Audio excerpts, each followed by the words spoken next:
सब प्रेम से बोलो, लक्ष्मी नारायण भगवान की जय, राधा कृष्ण भगवान की जय। भीष्म जी ने कहा, ब्राह्मण, सुना जाता है पूर्व काल में बहुत से राजा इस पृथ्वी का उपभोग कर चुके हैं। पृथ्वी के संबंध से ही राजाओं को पार्थिव या पृथ्वीपति कहते हैं।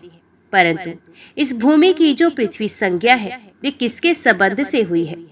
भूमि को ये पारिभाषिक संज्ञा किस लिए दी गई, अथवा उसका गो नाम भी क्यों पड़ा, ये मुझे बताइए। पुलस्त्य जी ने कहा, स्वयंभू मनु के वंश में एक अंग नाम के प्रजापति थे। उन्होंने मृत्यु की कन्या सुनीता के साथ विवाह किया था। सुनीता का मुख बड़ा कुरूप था। उसे वे नामक पुत्र उत्पन्न हुआ जो सदा अधर्म में ही लगा रहता था। वे लोगों की बुराई करता और पराई स्त्रियों को हड़प लेता था। एक दिन महर्षियों ने उसकी भलाई और जगत के उपकार के लिए उसे बहुत कुछ समझाया बुझाया, परंतु उसका अंतकरण अशुद्ध होने के कारण उसने उनकी बात नहीं मानी, प्रजा को अभेदान नहीं दिया। तब ऋषियों ने शाप देकर उसे मार डाला। फिर अराजकता के भय से पीड़ित होकर पाप रहित ब्राह्मणों ने वेन के शरीर का बलपूर्वक मंथन किया। मंथन करने पर उसके शरीर से पहले मलेच्छ जातियां उत्पन्न हुई, जिनका रंग काले अंजन के समान था। तत्पश्चात उसके दाहिने हाथ से एक दिव्य तेजोमय शरीरधारी धर्मात्मा पुरुष का प्रादुर्भाव हुआ, जो धनुष, बाण और गदा धारण किए हुए थे तथा रत्न में कवच एवं अंग आदि आभूषणों से विभूषित थे। वे पृथु के नाम से प्रसिद्ध हुए। उनके रूप में साक्षात भगवान विष्णु ही अवतीर्ण हुए थे। ब्राह्मणों ने उन्हें राज्य पर अभिषिक्त किया। राजा होने पर उन्होंने देखा कि इस भूतल से धर्म उठ गया है, ना कहीं स्वाध्याय होता है, ना वष्टकार। तब वे क्रोध करके अपने बाण से पृथ्वी को विदीर्ण कर डालने के लिए उदित हो गए। ये देख पृथ्वी गो का रूप धारण करके भाग खड़ी हुई। उसे भागते देख पृथु ने भी उसका पीछा किया। तब वे एक स्थान पर खड़ी होकर बोली, राजन, मेरे लिए क्या आज्ञा है? पृथु ने कहा, सुरते, संपूर्ण चराचर जगत के लिए जो अभिष्ट वस्तु है उसे शीघ्र प्रस्तुत करो। पृथ्वी ने बहुत अच्छा कहकर स्वीकृति दे दी। तब राजा ने स्वयंभू मनु को बछड़ा बनाकर अपने हाथ में पृथ्वी का दूध दुहा। वही दूध अन्न हुआ जिससे सारी प्रजा जीवन धारण करती है। तत्पश्चात ऋषियों ने भी भूमि रूपिणी गो का दोहन किया। उस समय चंद्रमा ही बछड़ा बने थे, दोहने वाले थे वनस्पति, दुग्ध का पात्र था वेद और तपस्या ही दूध थी। फिर देवताओं ने भी वसुदा को दूहा। उस समय मित्र देवता दोगदा हुए, इंद्र बछड़ा बने तथा ओज और बल ही दूध के रूप में प्रकट हुए। देवताओं का दोहन पात्र स्वर्ण का था और पितरों का चांदी का। पितरों की ओर से अंतक ने दोहने का काम किया। यमराज बछड़ा बने और स्वदा ही दूध के रूप में प्राप्त हुई। नागों ने तुम्बी को पात्र बनाया और तक्षक को बछड़ा। धृतराष्ट्र नामक नाग ने दोगदा बनकर विष रूपी दुग्ध का दोहन किया। असुरों ने लोहे के बर्तन में इस पृथ्वी से माया रूप दूध दुहा। उस समय प्रहलाद कुमार विरोचन बछड़ा बने थे और त्रिमूर्धा ने दुहने का काम किया था। यक्ष अंतर ध्यान होने की विद्या प्राप्त करना चाहते थे, इसलिए उन्होंने कुबेर को बछड़ा बनाकर कच्चे बर्तन में उस अंतर ध्यान विद्या को ही वसुदा से दुग्ध के रूप में दुहा। गंधर्वों और अप्सराओं ने चित्ररथ को बछड़ा बनाकर कमल के पत्ते में पृथ्वी से सुगंधों को दोहन किया। उनकी ओर से अथर्व वेद के पारगामी विद्वान सुरुचि ने दूध दोहने का कार्य किया था। इस प्रकार दूसरे लोगों ने भी अपनी अपनी रुचि के अनुसार पृथ्वी से आयु, धन और सुख का दोहन किया। पृथु के शासन काल में कोई भी मनुष्य न दरिद्र था, न रोगी, न निर्धन था, न पापी, तथा न कोई उपद्रव था, न पीड़ा। सब सदा प्रसन्न रहते थे, किसी को दुख या शोक नहीं था। महाबली पृथु ने लोगों के हित की इच्छा से अपने धनुष की नोक से बड़े बड़े पर्वतों को उखाड़कर हटा दिया और पृथ्वी को समतल बनाया। पृथु के राज्य में गांव बसाने या किले बनवाने की आवश्यकता नहीं थी। किसी को शस्त्र धारण करने का भी कोई प्रयोजन नहीं था। मनुष्यों को विनाश एवं वैषम्य का दुख नहीं देखना पड़ता था। अर्थशास्त्र में किसी का आदर नहीं था, सब लोग धर्म में ही संलग्न रहते थे। इस प्रकार मैंने तुमसे पृथ्वी के दोहन पात्रों का वर्णन किया तथा जैसा जैसा दूध दूहा गया था वे भी बता दिया। राजा पृथु बड़े विज्ञ थे, जिनकी जैसी रुचि थी उसी के अनुसार उन्होंने सबको दूध प्रदान किया था। ये प्रसंग यज्ञ और श्राद्ध सभी अवसरों पर सुनाने के योग्य है, इसे मैंने तुम्हें सुना दिया। ये भूमि धर्मात्मा पृथु की कन्या मानी गई, इसी से विद्वान पुरुष पृथ्वी कहकर इसकी स्तुति करते हैं। भीष्म जी ने कहा, ब्राह्मण अब तत्व के ज्ञाता है, अब सूर्य वंश और चंद्रवंश का पूरा पूरा एवं यथार्थ वर्णन कीजिए। पुलस्त्य जी ने कहा, राजन पूर्व काल में कश्यप जी से अदिति के गर्भ से विवस्वान नामक पुत्र हुए। विवस्वान के 3 स्त्रियां थीं, संज्ञा, रागी और प्रभा। रागी ने रैवत नामक पुत्र उत्पन्न किया। प्रभा से प्रभात की उत्पत्ति हुई। संज्ञा विश्वकर्मा की पुत्री थी, उसने वैवस्वत मनु को जन्म दिया। कुछ काल पश्चात संज्ञा के गर्भ से यम और यमुना नामक 2 जुड़वा संतानें पैदा हुई। तदंतर वे विवस्वान सूर्य के तेजोमय स्वरूप को ना सह सकी, अतः उसने अपने शरीर से अपने ही समान रूप वाली एक नारी को प्रकट किया। उसका नाम छाया हुआ। छाया सामने खड़ी होकर बोली, देवी मेरे लिए क्या आज्ञा है? संज्ञा ने कहा, छाया तुम मेरे स्वामी की सेवा करो, साथ ही मेरे बच्चों का भी माता के भांति स्नेहपूर्ण पालन करो। तथास्तु कहकर छाया भगवान सूर्य के पास गई। वे उनसे अपनी कामना पूर्ण करना चाहती थी। सूर्य ने भी ये समझकर कि ये उत्तम व्रत का पालन करने वाली संज्ञा ही है, बड़े आदर के साथ उसकी कामना की। छाया ने सूर्य से सावर्ण मनु को उत्पन्न किया। उनका वर्ण भी वैवस्वत मनु के समान होने के कारण उनका नाम सावर्ण मनु पड़ गया। तत्पश्चात भगवान भास्कर ने छाया के गर्भ से शनैश्चर नामक पुत्र तथा तप्ती और विशिष्ट नाम की कन्याओं को जन्म दिया। एक समय महायशस्वी यमराज वैराग्य के कारण पुष्कर तीर्थ में गए और वहां फल, फेन एवं वायु का आहार करते हुए कठोर तपस्या करने लगे। उन्होंने 100 वर्षों तक तपस्या के द्वारा ब्रह्मा जी की आराधना की। उनके तप के प्रभाव से देवेश्वर ब्रह्मा जी संतुष्ट हो गए। तब यमराज ने उनसे लोकपाल का पद, अक्षय पितृलोक का राज्य तथा धर्माधर्म में जगत की देख रेख का अधिकार मांगा। इस प्रकार उन्हें ब्रह्मा जी से लोकपाल पद भी प्राप्त हुई।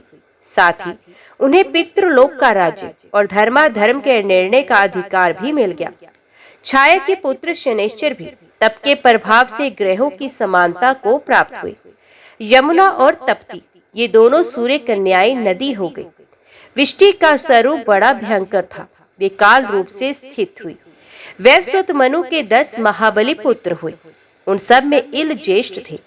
शेष पुत्रों के नाम इस प्रकार है, इक्ष्वाकु, कुशनाभ, अरिष्ट, धृष्ट, नरश्यंत, करुष, महाबली, श्रेयाति, प्रषद तथा नाभाग। ये सभी दिव्य मनुष्य थे।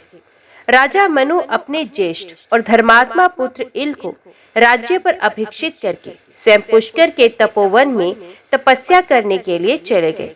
तदंतर उनकी तपस्या को सफल करने के लिए वरदाता ब्रह्मा जी आए और बोले, मनु तुम्हारा कल्याण हो, तुम अपनी इच्छा के अनुसार वर मांगो।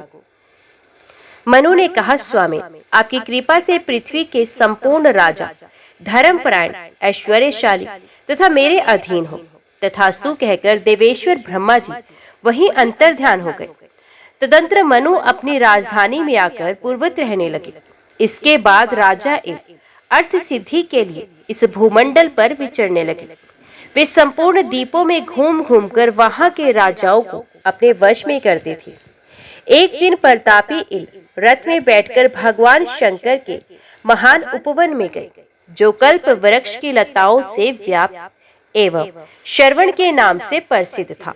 उसमें देवाधिदेव चंद्रशेखर भगवान शिव पार्वती जी के साथ क्रीड़ा करते हैं।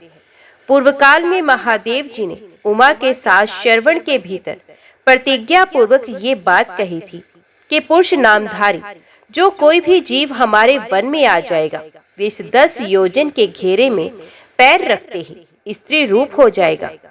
राजा इल इस प्रतिज्ञा को नहीं जानते थे, इसलिए श्रवण में चले गए। वहां पहुंचने पर वे सहसा स्त्री हो गए तथा उनका घोड़ा भी उसी समय घोड़ी बन गया। राजा के जो पुरुषोचित अंग थे वे सभी स्त्री के आकार में परिणित हो गए। इससे उन्हें बड़ा आश्चर्य हुआ। अब वे ईला नाम की स्त्री थे। ईला उस वन में घूमती हुई सोचने लगी, मेरे माता पिता और भ्राता कौन है। वे इसी उधेड़ बुन में पड़ी थी। इतने में ही चंद्रमा के पुत्र बुध ने उसे देखा। ईला की दृष्टि भी बुध के ऊपर पड़ी। सुंदरी ईला का मन बुध के रूप पर मोहित हो गया। उधर बुध भी उसे देखकर काम पीड़ित हो गए और उसकी प्राप्ति के लिए यत्न करने लगे। उस समय बुध ब्रह्मचारी के वेश में थे। वे वन के बाहर पेड़ों के झुरमुट में छिपकर ईला को बुलाने लगे, सुंदरी, ये सांझ का समय विहार की वेला है जो बीती जा रही है। आओ, मेरे घर को लीप पोत कर फूलों से सजा दो। ईला बोली, तपोधन, मैं ये सब कुछ भूल गई हूँ। बताओ, मैं कौन हूँ, तुम कौन हो, मेरे स्वामी कौन है तथा मेरे कुल का परिचय क्या है। बुध ने कहा, सुंदरी, तुम ईला हो। मैं तुम्हें चाहने वाला बुध हूँ। मैंने बहुत विद्या पढ़ी है। तेजस्वी के कुल में मेरा जन्म हुआ है। मेरे पिता ब्राह्मणों के राजा चंद्रमा है। बुध की ये बात सुनकर ईला ने उनके घर में प्रवेश किया। वे सब प्रकार के भोगों से संपन्न था और अपने वैभव से इंद्र भवन को मात कर रहा था। वहां रहकर ईला बहुत समय तक बुध के साथ वन में रमण करती रही। उधर ईला के भाई इक्ष्वाकु आदि मुनु कुमार अपने राजा की खोज करते हुए उस श्रवण के निकट आ पहुंचे। उन्होंने नाना प्रकार के स्तोत्रों से पार्वती और महादेव जी का स्तवन किया। तब वे दोनों प्रकट होकर बोले, राजकुमारों, मेरी ये प्रतिज्ञा तो टल नहीं सकती, किंतु इस समय एक उपाय हो सकता है। इक्ष्वाकु अश्वमेध यज्ञ करे और उसका फल हम दोनों को अर्पण कर दें। ऐसा करने से वीरवर इल किंपुरुष हो जाएंगे, इसमें तनिक भी संदेह की बात नहीं। बहुत अच्छा प्रभु, ये कहकर मनु कुमार लौट गए। फिर इक्ष्वाकु के अश्वमेध यज्ञ किया गया। इससे ईला किंपुरुष हो गई। वे 1 महीने पुरुष और 1 महीने स्त्री के रूप में रहने लगी। बुध के भवन में स्त्री रूप से रहते समय इल ने गर्भ धारण किया था। उस गर्भ से उन्होंने अनेक गुणों से युक्त पुत्र को जन्म दिया। उस पुत्र को उत्पन्न करके बुध स्वर्गलोक को चले गए। वे परदेश इल के नाम पर इला व्रत वर्ष के नाम से प्रसिद्ध हुआ। इल चंद्रमा के वंशज तथा चंद्र वंश का विस्तार करने वाले राजा हुए। इस प्रकार ईला कुमार पूर्वा चंद्रवंश की तथा राजा इक्ष्वाकु सूर्यवंश की वृद्धि करने वाले बताए गए हैं। इल किंपुरुष अवस्था में सुद्युमन भी कहलाते थे। तदंतर सुद्युमन से 3 पुत्र और हुए जो किसी से परास्त होने वाले नहीं थे। उनके नाम उत्कल, गय तथा हरिताशव थे। हरिताशव बड़े पराक्रमी थे। उत्कल की राजधानी उत्कला हुई और गय की राजधानी गया मानी गई। इसी प्रकार हरिताशव को कुरु प्रदेश के साथ ही साथ दक्षिण दिशा का राज्य दिया गया। सुद्युमन अपने पुत्र पूर्वा को प्रतिष्ठनापुर पैठन के राज्य पर अभिषिक्त करके स्वयं दिव्य वर्ष के फलों का उपभोग करने के लिए ईला व्रत वर्ष में चले गए। सुद्युमन के बाद इक्ष्वाकु ही मनु के सबसे बड़े पुत्र थे। उन्हें मध्य देश का राज्य प्राप्त हुआ। इक्ष्वाकु के 100 पुत्रों में 15 श्रेष्ठ थे। वे मेरु के उत्तरीय प्रदेश में राजा हुए। उनके सिवा 114 पुत्र और हुए जो मेरु के दक्षिणावर्ती देशों के राजा बताए गए हैं। इक्ष्वाकु के ज्येष्ठ पुत्र से ककुतस नामक पुत्र हुआ। ककुतस का पुत्र सुयोधन था। सुयोधन का पुत्र पृथु और पृथु का विश्वास वसु हुआ। उसका पुत्र आद्र तथा आद्र का पुत्र युवनाश्व हुआ। युवनाश्व का पुत्र महाप्रकर्मी शावस्त हुआ जिसने अंग देश में शावस्ती नाम की पुरी बसाई। शावस्त से बृहदश्व और बृहदश्व से कुवलाशव का जन्म हुआ। कुवलाशव धुंधु नामक दैत्य का विनाश करके धुंधुमार के नाम से विख्यात हुए। उनके 3 पुत्र हुए, दृढ़ाशव, दंड तथा कपिलाशव। धुंधुमार के पुत्रों में प्रतापी कपिलाशव अधिक प्रसिद्ध थे। दृढ़ाशव का प्रमोद और प्रमोद का पुत्र हर्षव, हर्षव से निकुंभ और निकुंभ से सहताशव का जन्म हुआ। सहताशव के 2 पुत्र हुए, अकृताशव तथा रणाशव। रणाशव के पुत्र युवनाशव और युवनाशव के मंधाता थे। मंधाता के 3 पुत्र हुए, पुरुकुत्स, धर्मसेतु तथा मुचुकुंद। इनमें मुचुकुंद की ख्याति विशेष थी। वे इंद्र के मित्र और प्रतापी राजा थे। पुरुकुत्स का पुत्र संभूत था, जिसका विवाह नर्मदा के साथ हुआ था। संभूत से संभूति और संभूति से त्रिधनवा का जन्म हुआ। त्रिधनवा का पुत्र त्रिधारु नाम से विख्यात हुआ। उसके पुत्र का नाम सत्यव्रत था। उसे सत्यरथ का जन्म हुआ। सत्यरथ के पुत्र हरिश्चंद्र थे। हरिश्चंद्र से रोहित हुआ। रोहित से वृक और वृक से बाहु की उत्पत्ति हुई। बाहु के पुत्र परम धर्मात्मा राजा सगर हुए। सगर की 2 स्त्रियां थीं, प्रभा और भानुमति। इन दोनों ने पुत्र की इच्छा से औरव नामक अग्नि की आराधना की। इससे संतुष्ट होकर औरव ने उन दोनों को इच्छा अनुसार वरदान देते हुए कहा, एक रानी 60,000 पुत्र पा सकती है और दूसरी को एक ही पुत्र मिलेगा जो वंश की रक्षा करने वाला होगा। इन 2 वरों में से जिसको जो पसंद आए वे उसे ले ले। प्रभा ने बहुत से पुत्रों को लेना स्वीकार किया तथा भानुमति को एक ही पुत्र असमंजस की प्राप्ति हुई। तदंतर प्रभा ने, जो यदुकुल की कन्या थी, 60,000 पुत्रों को उत्पन्न किया, जो अश्व की खोज के लिए पृथ्वी को खोदते समय भगवान विष्णु के अवतार महात्मा कपिल के कोप से दग्ध हो गए। असमंजस का पुत्र अंशुमान के नाम से विख्यात हुआ। उसका पुत्र दिलीप था।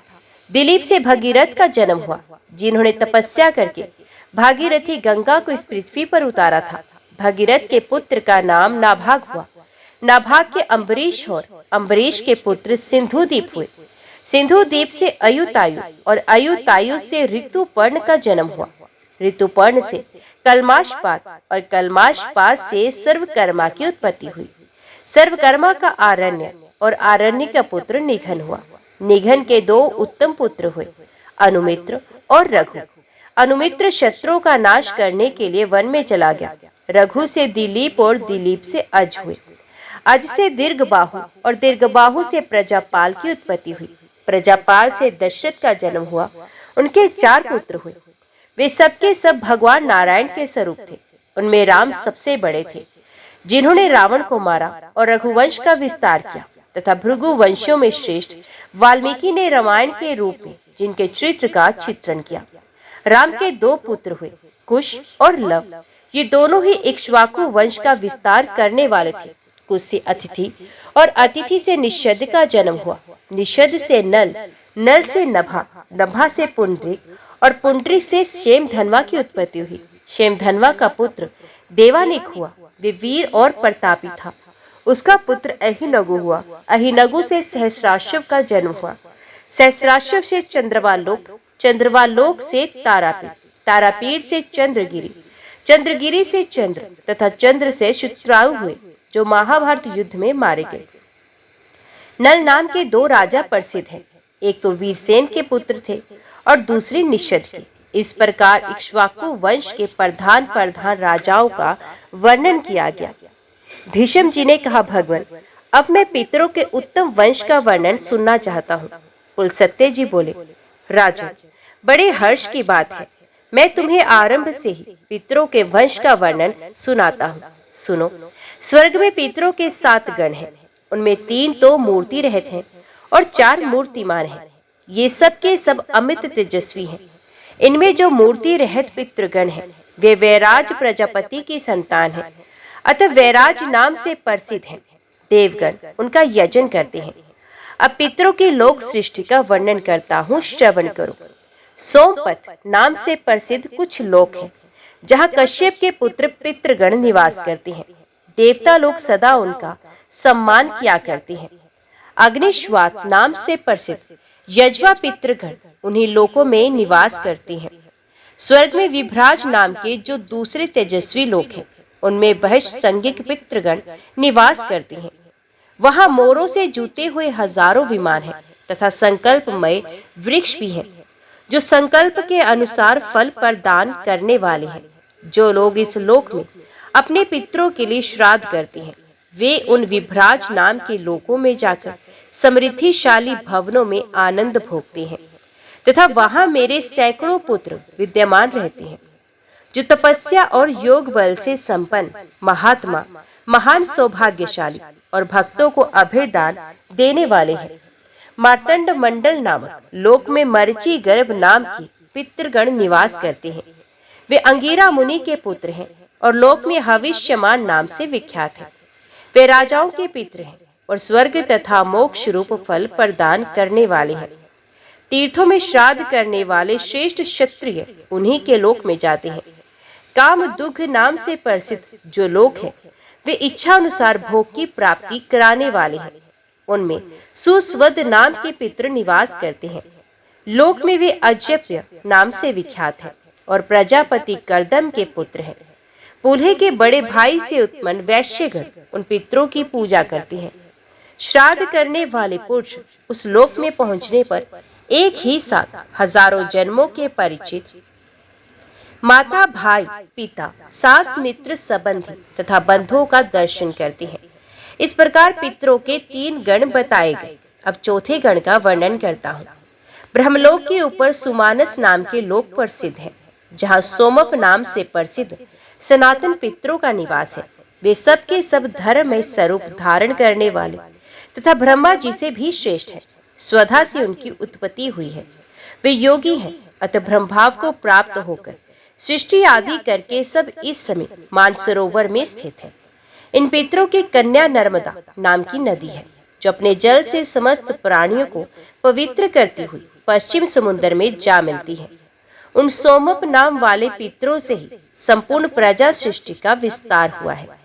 ऐसा जानकर मनुष्य सदा धर्म भाव से उनका श्राद्ध करते हैं। उन्हीं के प्रसाद से योग का विस्तार हुआ है। आदि सृष्टि के समय इस प्रकार पितरों का श्राद्ध प्रचलित हुआ।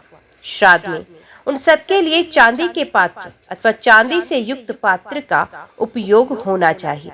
स्वधा शब्द के उच्चारण पूर्वक पितरों के उद्देश्य से किया हुआ श्राद्ध दान पितरों को सर्वदा संतुष्ट करता है।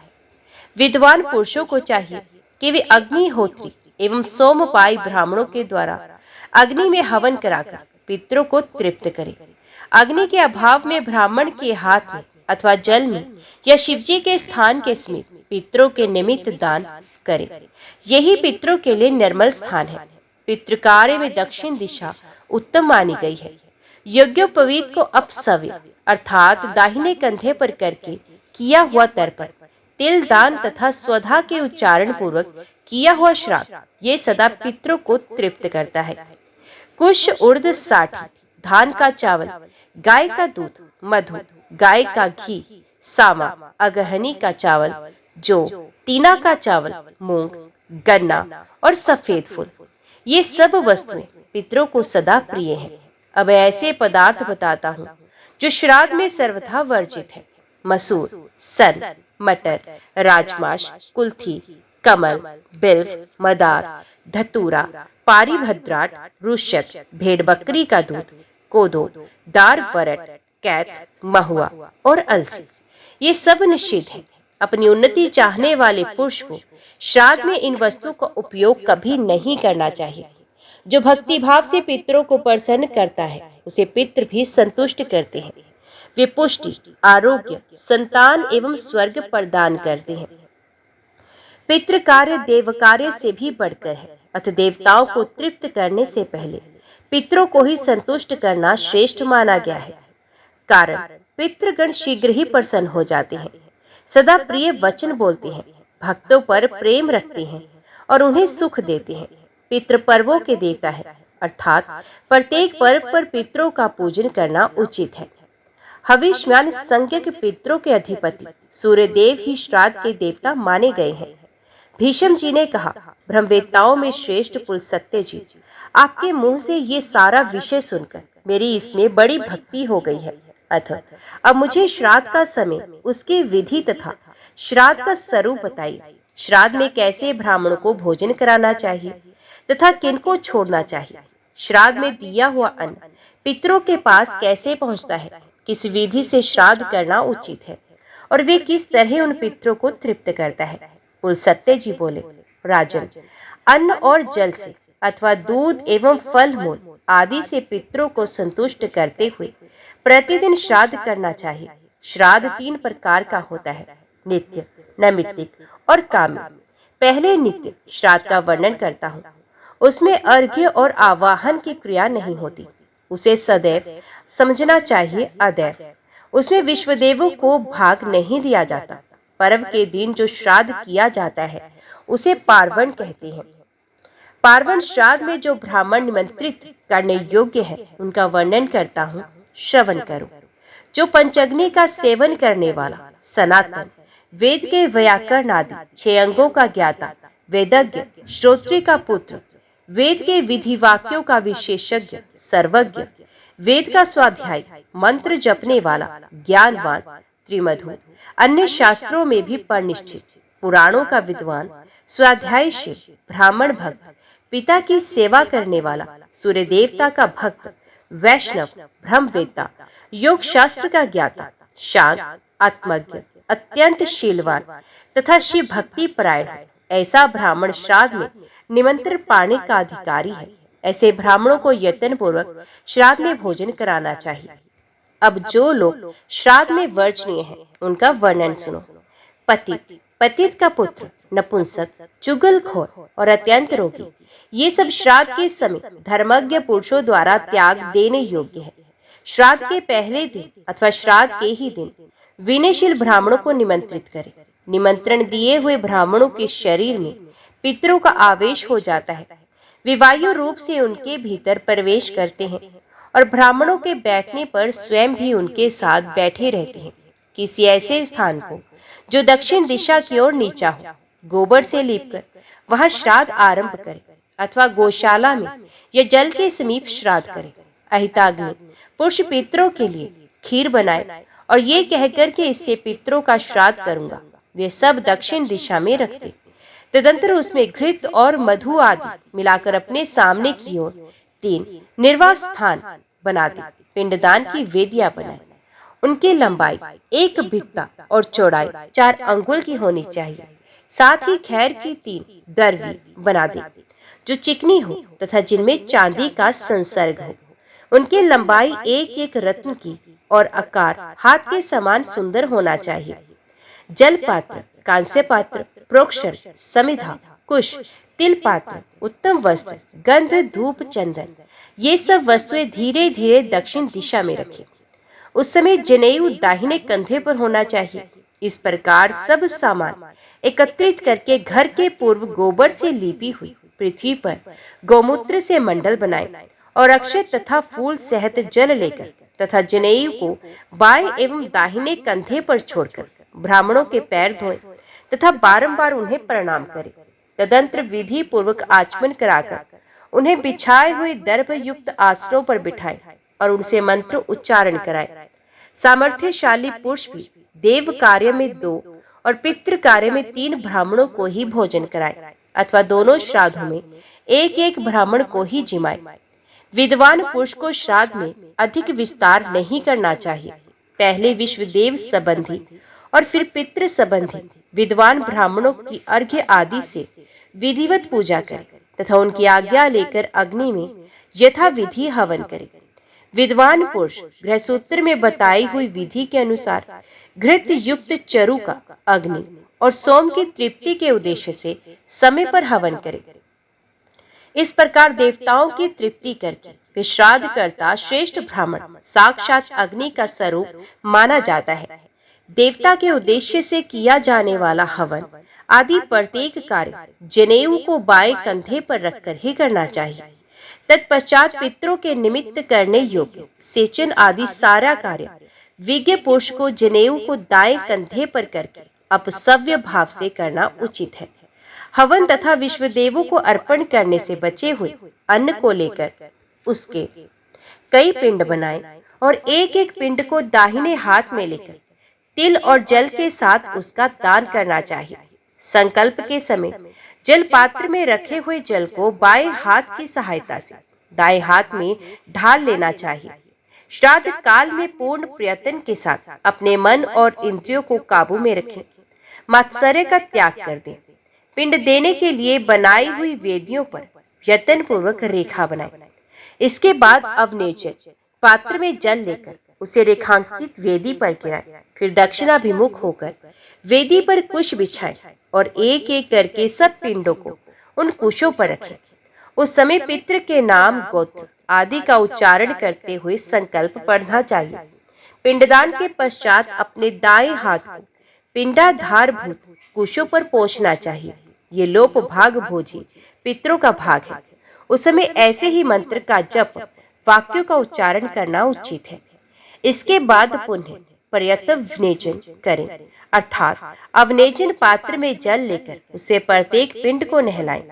फिर जल युक्त पिंडों को नमस्कार करके श्रद्धा कल्पोक्त वेद मंत्रों के द्वारा पिंडों पर पितरों का आवाहन करें और चंद्र, धूप आदि पूजन सामग्रियों के द्वारा उनकी पूजा करें। तत्पश्चात आहवनी आदि अग्नि के प्रतिनिधि भूत एक एक ब्राह्मण को जल के साथ एक एक द्रव्य प्रदान करें। फिर विद्वान पुरुष पितरों के उद्देश्य से पिंडों के ऊपर कुश रखे तथा पितरों का विसर्जन करे। तदंतर सभी पिंडों में से थोड़ा थोड़ा अंश निकालकर सबको एकत्रित करे और ब्राह्मण को यत्न पूर्वक पहले वही भोजन कराए, क्योंकि उन पिंडों का अंश ब्राह्मण लोग ही भोजन करते हैं। इसलिए अमावस्या के दिन किए हुए पार्वण श्राद्ध को अनिवार्य कहा गया है। पहले अपने हाथ में पवित्री से तिल और जल लेकर पिंडों के आगे छोड़ दें और कहें, ये पिंड स्वधा स्वरूप हो जाए। इसके बाद परम पवित्र और उत्तम अन्न परोसकर उसकी प्रशंसा करते हुए उन ब्राह्मणों को भोजन कराएं। उस समय भगवान श्री नारायण का स्मरण करते रहें और क्रोधी स्वभाव को सर्वथा त्याग दें। ब्राह्मण को तृप्त जानकर विकिरण दान करें। ये सब वर्णों के लिए उचित है। विकिरण दान की विधि ये है, तिल सहित अन्न और जल लेकर उसे कुश के ऊपर पृथ्वी पर रख दे। जब ब्राह्मण आचमन कर ले तो पुनः पिंडों पर जल गिराए, फूल, अक्षत, जल छोड़ना और स्वधा वाचन आदि सारा कार्य पिंड के ऊपर करे। पहले देव श्राद्ध की समाप्ति करके फिर पितृ श्राद्ध की समाप्ति करे, अन्यथा श्राद्ध का नाश हो जाता है। इसके बाद नतमस्तक होकर ब्राह्मणों की प्रदक्षिणा करके उनका विसर्जन करे। ये अहिता अग्नि पुरुषों के लिए अनिवार्य पावन श्राद्ध बताया गया। अमावस्या के पर्व पर किए जाने के कारण ये पार्वण कहलाता है। यही नैमित्तिक श्राद्ध है। श्राद्ध के पिंड गाय या बकरी को खिला दे अथवा ब्राह्मणों को दे दे अथवा अग्नि या जल में छोड़ दे। ये भी ना हो तो खेत में बिखेर दे अथवा जल की धारा में बहा दे। संतान की इच्छा रखने वाली पत्नी विनीत भाव से आकर मध्यम अर्थात पितामह के पिंड को ग्रहण करे और उसे खा जाए। उस समय मंत्र द्वारा उच्चारण करना चाहिए। श्राद्ध और पिंडदान आदि की स्थिति तभी तक रहती है जब तक ब्राह्मणों का विसर्जन नहीं हो जाता। इनके विसर्जन के पश्चात पितृ कार्य समाप्त हो जाता है। उसके बाद बलिवैश्व देव करना चाहिए। तदंतर अपने बंधु बांधवों के साथ पितरों द्वारा सेवित प्रसाद स्वरूप अन्न भोजन करें। श्राद्ध करने वाले यजमान तथा श्राद्ध भोजी ब्राह्मण दोनों को उचित है कि वे दोबारा भोजन ना करें, राह न चले, मैथुन न करें।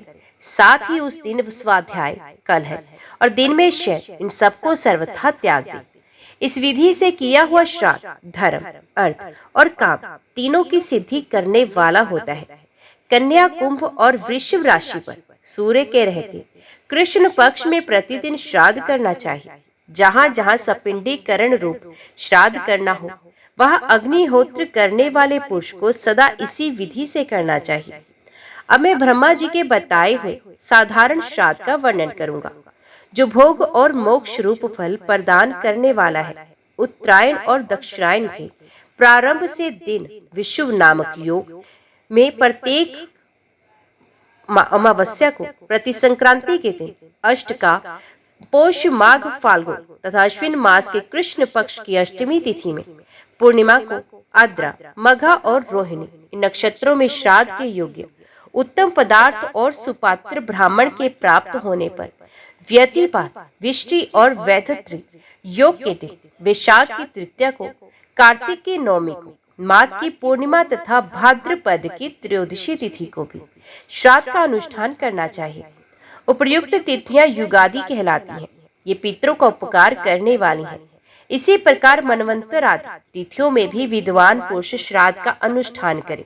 अश्विन शुक्ल नवमी, कार्तिक शुक्ल द्वादशी, चैत्र तथा भाद्रपद की शुक्ल तृतीया, फाल्गुन की अमावस्या, पौष की शुक्ल एकादशी, आषाढ़ शुक्ल दशमी, माघ शुक्ल सप्तमी, श्रावण कृष्ण अष्टमी, आषाढ़ कार्तिक फाल्गुन, ज्येष्ठ की पूर्णिमा, इन तिथियों को मनवंतर आदि कहते हैं। ये दिए हुए दान को अक्षय कर देने वाली हैं। विज्ञ पुरुष को चाहिए कि वैशाख की पूर्णिमा को, ग्रहण के दिन, किसी उत्सव के अवसर पर और महालय में तीर्थ, मंदिर, गौशाला, दीप, उद्यान तथा घर आदि में लीपे पूते एकांत स्थान में श्राद्ध करें। अब श्राद्ध के कर्म का वर्णन किया जाता है। पहले विश्व देवों के लिए आसन देकर जौ और पुष्पों से उनकी पूजा करें।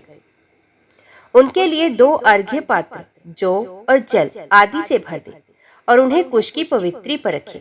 मंत्र से जल तथा जौ के दानों को उन पात्रों में छोड़ना चाहिए।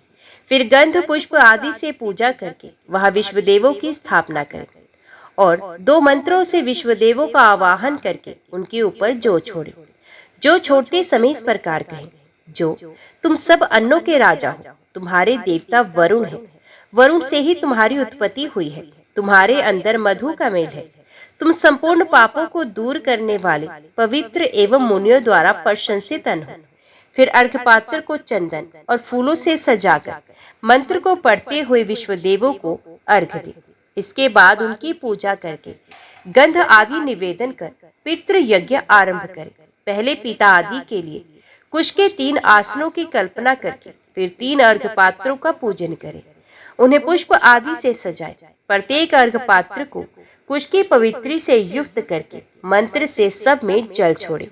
फिर मंत्र से तिल छोड़कर बिना मंत्र के ही चंदन और पुष्प आदि भी छोड़ दे। अर्घपात्र पीपल आदि की लकड़ी का, पत्ते का या चांदी का बनाए अथवा समुद्र से निकले हुए शंख आदि से अर्घपात्र का काम ले। सोने, चांदी और तांबे का पात्र पितरों को अभीष्ट होता है। चांदी की तो चर्चा सुनकर भी पितृ प्रसन्न हो जाते हैं। चांदी का दर्शन अथवा चांदी का दान उन्हें प्रिय है। फिर यदि चांदी के बने हुए अथवा चांदी से युक्त पात्र में जल भी रखकर पितरों को श्रद्धा पूर्वक दिया जाए तो वे अक्षय हो जाता है। इसलिए पितरों के पिंडों पर अर्घ्य चढ़ाने के लिए चांदी का ही पात्र उत्तम माना गया है। चांदी भगवान श्री शंकर के नेत्र से प्रकट हुई है, इसलिए वे पितरों को अधिक प्रिय है। इस प्रकार उपर्युक्त वस्तुओं में से जो सुलभ हो उसके अर्घ्य पात्र बनाकर उन्हें ऊपर बताए अनुसार जल, तिल और गंध पुष्प आदि से सुसज्जित करें। तत्पश्चात मंत्र को पढ़कर पिता के नाम और गोत्र आदि का उच्चारण करके अपने हाथ में कुश ले ले। फिर इस प्रकार कहे, पितरों का आवाहन करूंगा। तब निमंत्रण में आए हुए ब्राह्मण तथास्तु कहकर श्राद्धकर्ता को आवाहन के लिए आज्ञा प्रदान करें। इस प्रकार ब्राह्मणों की अनुमति लेकर इन 2 ऋचाओं का पाठ करते हुए वे पितरों का आवाहन करें। तदंतर मंत्र से पितरों को अर्घ्य देकर प्रत्येक के लिए गंध पुष्प आदि पूज्य उपचार एवं वस्त्र चढ़ाए तथा पृथक पृथक संकल्प पढ़कर उन्हें समर्पित करें। पहले अनुलोम क्रम से अर्थात पिता के उद्देश्य से दिए हुए अर्घपात्र का जल पितामह के अर्घपात्र में डालें और फिर पितामह के अर्घपात्र का सारा जल पर पितामह के अर्घपात्र में डाल दें। फिर विलोम क्रम से अर्थात पर पितामह के अर्घपात्र को पितामह के अर्घपात्र में रखें और उन दोनों पात्रों को उठाकर पिता के अर्घपात्र में रखें। इस प्रकार तीनों अर्घपात्रों को एक दूसरे के ऊपर करके पिता के आसन के उत्तर भाग में ऐसा कहकर उन्हें ढुलका दे, उल्टकर रख दे। ऐसा करके अन्न परोसने का कार्य करें। परोसने के समय भी पहले अग्नि कार्य करना चाहिए, अर्थात थोड़ा सा अन्न निकालकर मंत्रों से अग्नि और सोम देवता के लिए अग्नि में 2 बार आहुति डालें। इसके बाद दोनों हाथों से अन्न निकालकर परोसे। परोसते समय मंत्र का उच्चारण करते रहें। उत्तम गुणकारी शाक आदि तथा नाना प्रकार के भक्ष्य पदार्थों के साथ दही, दूध, गौ का घृत और शक्कर आदि से युक्त अन्न पितरों के लिए तृप्ति कारक होता है। मधु में मिलाकर तैयार किया हुआ कोई भी पदार्थ तथा गाय का दूध और घी मिलाई हुई खीर आदि पितरों के लिए दी जाए तो वे अक्षय होती है। ऐसा आदि देवता पितरों ने स्वयं अपने ही मुख से कहा है। इस प्रकार अन्न परोसकर पितृ संबंधी ऋचाओं का पाठ सुनाए। इसके सिवा सभी तरह के पुराण, ब्रह्मा विष्णु सूर्य और रुद्र संबंधी भांति भांति के स्तोत्र, इंद्र रुद्र तथा सोमदेवता के सूक्त, पावमानी ऋचाएं, ब्रह्मतंत्र, ज्येष्ठ मास का ज्येष्ठ शाम का गौरव गान, शांति का अध्याय, मधु ब्राह्मण, मंडल ब्राह्मण तथा और भी जो कुछ ब्राह्मणों को तथा अपने को प्रिय लगे वे सब सुनाना चाहिए। महाभारत का भी पाठ करना चाहिए क्योंकि वे पितरों को अत्यंत प्रिय है। ब्राह्मणों के भोजन कर लेने पर जो अन्न और जल आदि शेष रहे उससे उनके आगे जमीन पर बिखेर दे। ये उन जीवों का भाग है जो संस्कार आदि से हीन होने के कारण अधम गति को प्राप्त हुए हैं। ब्राह्मणों को तृप्त जानकर उन्हें हाथ मुंह धोने के लिए जल प्रदान करें। इसके बाद गाय के गोबर और गौमूत्र से लीपी हुई भूमि पर दक्षिणाग्र कुश विशाखा उनके ऊपर यत्न पूर्वक पितृ यज्ञ की भांति विधिवत पिंडदान करें। पिंडदान के पहले पितरों के नाम गोत्र का उच्चारण करके उन्हें अवनेजन के लिए जल देना चाहिए। फिर पिंड देने के बाद पिंडों पर प्रतिवेजन का जल गिराकर उन पर पुष्प आदि चढ़ाना चाहिए। व्यवसाय का विचार करके प्रत्येक कार्य का संपादन करना उचित है। पिता के श्राद्ध की भांति माता का श्राद्ध भी हाथ में कुश लेकर विधिवत संपन्न करे, दीप जलाए, पुष्प आदि से पूजा करे। ब्राह्मणों के आचमन कर लेने पर स्वयं भी आचमन करें। एक एक बार सबको जल दे, फिर मूल और फिर फूल और अक्षत देकर तिल सहित अक्षयोदक दान करें। फिर नाम और गोत्र का उच्चारण करते हुए शक्ति के अनुसार दक्षिणा दे। गो भूमि, सोना, वस्त्र और अच्छे अच्छे बिछोने दे। कृपणता छोड़कर पितरों की प्रसन्नता का संपादन करते हुए जो वस्तु ब्राह्मणों को, अपने को तथा पिता को भी प्रिय हो वही वही वस्तु दान करे। तत्पश्चात स्वधा वाचन करके विश्वदेवों को जल अर्पण करे और ब्राह्मणों से आशीर्वाद ले। विद्वान पुरुष पूर्वाभिमुख होकर कहे, मेरे पितृ शांत एवं मंगलमय हो। यजमान के ऐसा कहने पर ब्राह्मण लोग, तुम्हारे पितृ ऐसा ही हो, ऐसा कहकर अनुमोदन करे। फिर श्राद्ध करता कहे, हमारा गोत्र बढ़े। ये सुनकर ब्राह्मण को तथास्तु ऐसा ही हो इस प्रकार उत्तर देना चाहिए। फिर यजमान कहे, मेरे दाता बढ़े, साथ ही मेरे कुल में वेदों के अध्ययन और सुयोग्य संतान की वृद्धि हो। ये सारे आशीर्वाद सत्य हो। ये सुनकर ब्राह्मण कहे, ये आशीर्वाद सत्य हो। इसके बाद भक्ति पूर्वक पिंडों को उठाकर सूंघे और स्वसित वाचन करे। फिर भाई बंधु और स्त्री पुत्र के साथ प्रदक्षिणा करके 8 पग चले, तदंतर लौटकर प्रणाम करे। इस प्रकार श्राद्ध की विधि पूरी करके मंत्रवेत्ता पुरुष अग्नि पर ज्वलित करने के पश्चात बलिवैश्व देव तथा नैतिक बल अर्पण करे। तदंतर भृत्य पुत्र बांधव तथा अतिथियों के साथ बैठकर वही अन्न भोजन करे जो पितरों को अर्पण किया गया हो। जिसका यज्ञोपवीत नहीं हुआ ऐसा पुरुष भी श्राद्ध को प्रत्येक पर्व पर कर सकता है। इसे साधारण श्राद्ध कहते हैं। ये संपूर्ण कामनाओं को पूर्ण करने वाला है। राजन, स्त्री रहित या विदेशी स्थित मनुष्य भी भक्ति पूर्ण हृदय से श्राद्ध का अनुष्ठान करने का अधिकारी है। यही नहीं, शूद्र भी इस विधि से श्राद्ध कर सकता है।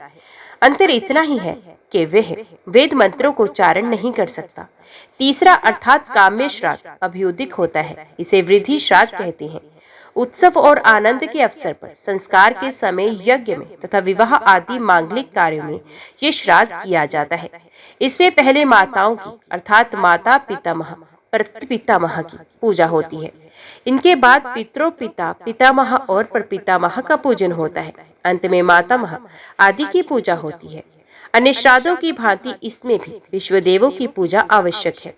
दक्षिणावर्ती क्रम से पूज्य उपचार चढ़ाना चाहिए। अभ्युदिक श्राद्ध में दही, अक्षत, फल और जल से ही पूर्वाभिमुख होकर पितरों को पिंडदान दिया जाता है।